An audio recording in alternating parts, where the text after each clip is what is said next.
দুর্গা মন্দির যাওয়ার আগে আপনাদের এই যে দুমাতা মোড়টা পড়বে, ওই দিক দিয়ে আমরা এসেছিলাম, এসে ঝাড়গ্রাম রাজবাড়ি গেছিলাম, আর ঝাড়গ্রাম রাজবাড়ি থেকে বেরিয়ে আমরা এখন ঝাড়গ্রাম কনক দুর্গা মন্দিরে যাব। ঠিক এইখানটা এই যে এই মোড়টাতে ঠিক বিবেকানন্দের একটা স্ট্যাচু আছে, ঠিক তার ডান দিকে বেঁকে যাবেন। আর ওই দিক থেকে আসলে আগে যদি কনক দুর্গা মন্দির করেন তাহলে আপনাকে বাঁ দিকে বাঁকতে হবে।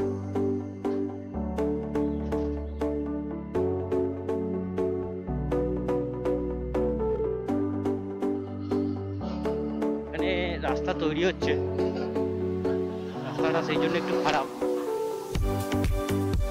এই যে তিন মাথা মোড়টা আছে, এখান থেকে ওই যখন দিয়ে আসবেন সোজা বেরোবেন, কোনো দিকে নেবেন না।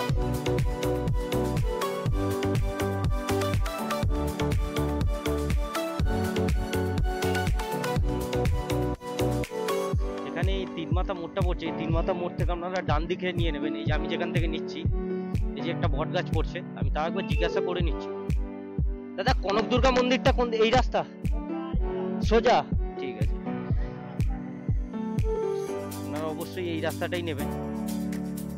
এই যে এখানে দেওয়াই আছে কনক দুর্গা টেম্পল।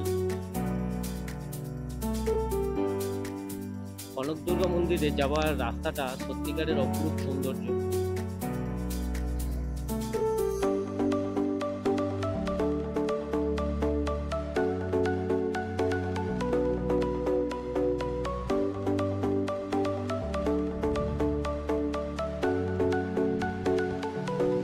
মন্দির এখান থেকে 3 কিলোমিটার, এখানে দেখাচ্ছে দেখুন, এখান থেকে 3 কিলোমিটার। আমরা বাঁ দিক নিয়ে নেবো। এটা কনক দুর্গা মন্দিরের ঢোকার প্রবেশ পথ।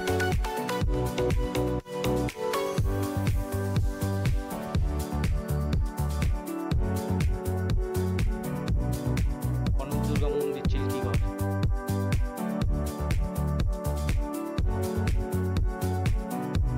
এটা খুবই সুন্দর। তো আপনারা তারপরে ওই গেটটা, প্রথম গেটটার পরে এই গেটটা পাবেন। এই গেটটা খুবই সুন্দর, আর এর চারিদিকটা দুপাশটাও খুব সুন্দর।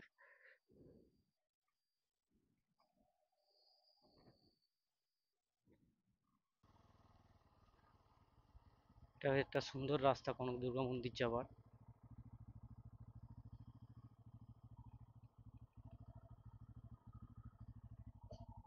পার্কিং পার্কিং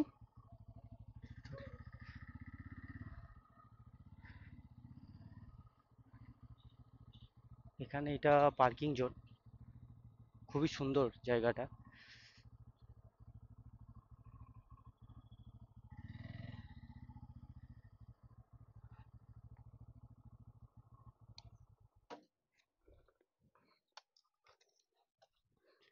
এটা কনক দুর্গা মন্দির এসে আপনারা এই পার্কিং জোনটা পাবেন, খুবই সুন্দর। এখানে গাড়ি পার্কিং করে রাখতে পারবেন, খুবই বড় পার্কিং জোন। কনক দুর্গা মন্দিরের সামনে একটা খাওয়ার জায়গা পেলাম, তো সেখানেই কিছু খাচ্ছি। সেখানে খাওয়া বলতে একটুখানি মুড়ি নিলাম আর ঘুগনি। তো আপনার দেখাচ্ছি কি খাচ্ছি।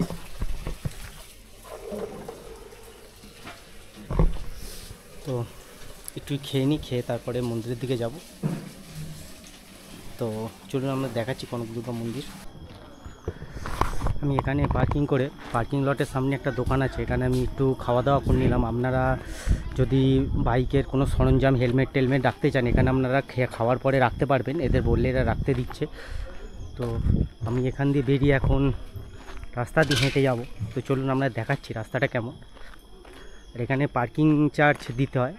টু হুইলারের জন্য 20 টাকা, কার পার্কিংয়ের জন্য 50 টাকা এবং বাস পার্কিংয়ের জন্য 100 টাকা আপনাদের দিতে হবে।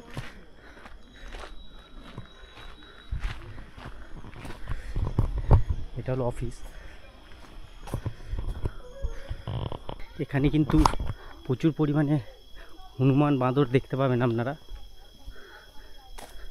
প্রচুর পরিমাণে হনুমান বাঁদর দেখতে পাবেন।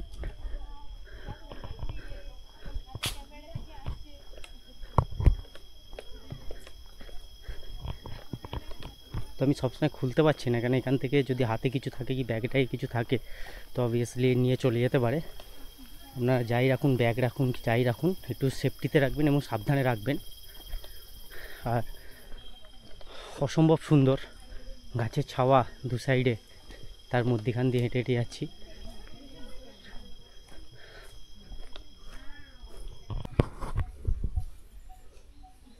এটা হলো মন্দির চত্বর।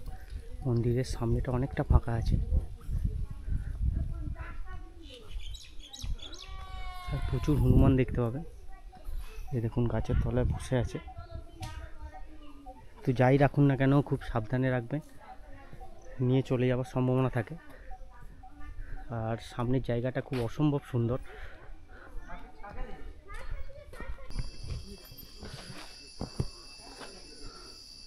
আপনারা ঠিক মন্দিরে ঢুকেই মন্দিরের ডান দিকে খুব সুন্দর একটা বাচ্চাদের পার্ক দেখতে পাবেন।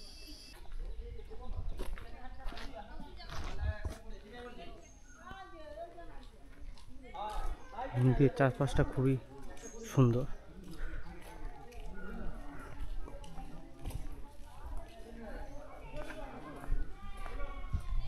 এখানটা একটা চাতাল টাইপের আছে।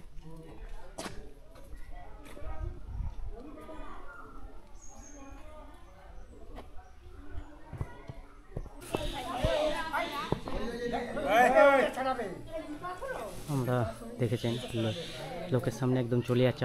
আমরা ওখানে জুতো খুললাম, জুতো খুলে একটু বসে আছি, মন্দিরে ঢুকবো। তো এইটা হলো একটা গাছের তলায় বসে আছি, খুব সুন্দর বাঁধানো গাছের তলাটা। আর এখানে পরিবেশটা তো অসাধারণ, কিন্তু প্রচুর পরিমাণে হনুমান এবং বাঁদর আছে। আর মন্দিরে আমরা ঢুকবো।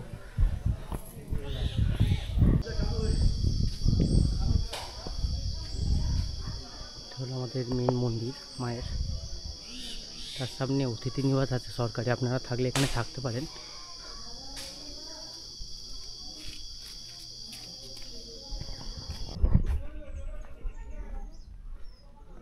এখানে মন্দির দেখার পর আপনারা ঠিক বাঁ দিকটা দেখবেন, এখানে ডুলুং নদী যাবার রাস্তাটা করে দেওয়া আছে, এখানে দেওয়াই আছে, দেখে নেবেন। ঠিক মন্দিরের বাঁ দিকে যাবার রাস্তাটা ঠিক এইরকম। চলুন আমরা আপনাদের ডুলুং নদীটা দেখিয়ে দিই। এটা হলো ডুলুং নদী, এখান থেকে আমরা নামলাম। তো জলটা এত পরিষ্কার দেখুন, বয়ে বয়ে যাচ্ছে। তো আমরা এখন এখানে দাঁড়িয়ে আছি ডুলুং নদীতে, জলটা খুবই পরিষ্কার।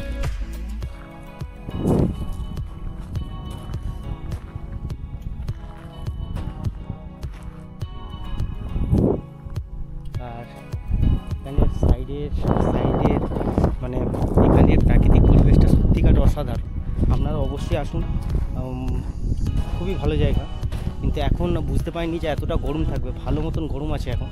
একটু বর্ষা নামলে ঘুরে যান। তো এখানে এত গরমের জন্য এখানে তেমনভাবে এখন জল নেই।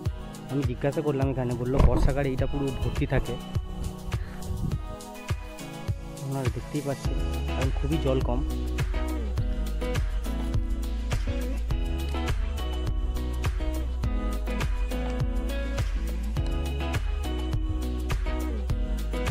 বন্ধুরা, আমি কনক দুর্গা মায়ের দর্শন করে বেরিয়ে পড়লাম। তো আপনাদের এই এপিসোডটা কেমন লাগলো অবশ্যই জানাবেন এবং একটা সাবস্ক্রাইব, লাইক এবং কমেন্ট অবশ্যই করে দেবেন।